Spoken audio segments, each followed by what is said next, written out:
Ito naman yung big bike concept na Raider R150 FI na gawa ni 5J Customs. Malinis yung pagkakagawa dito kasi yung kulay niya is old paint, kahit yung mga prints niya is pintura. So kala mo sticker kapag malayo, pero pag hinipo mo pantay siya sa clear coat niya. Yun ang maganda dito. Tapos dahil naglapad siya ng swing arm, ngayon naka single swing arm siya, inedit nila yung frame niya. Nakabuka ka siya para mapasok yung swing arm na to. So ang ganda ng pagkaka-layout kasi malinis siya dahil single swing arm lang siya. Tapos ito yung sprocket niya, ang laki. Gold yung chain na ginamit nila, match sa mga tornilyo niya.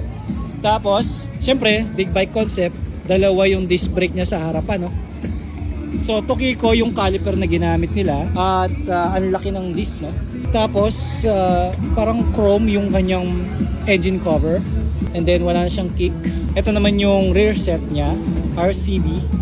Tapos dahil single swing arm siya, kitang kita yung kabuuang disenyo ng mags niya banda dito sa right, at ito yung kanyang lock. Tapos 3 spokes lang yung kanyang mags, RCB na 4-pot yung ginamit, and then nasa gitna yung kanyang brake disc sa loob.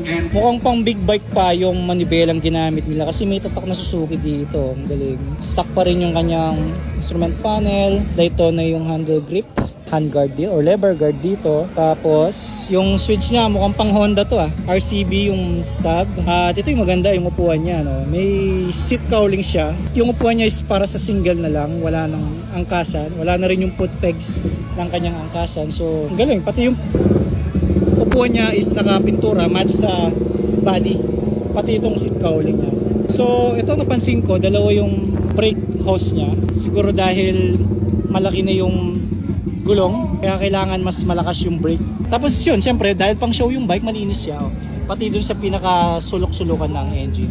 So dahil malaki yung gulong niya, dual disc brake, iba na rin yung kanyang front suspension, mas mataba yung kanyang T-post, tapos naka inverted fork siya.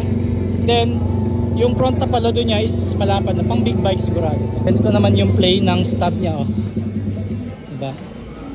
Walang nasayad. Smooth.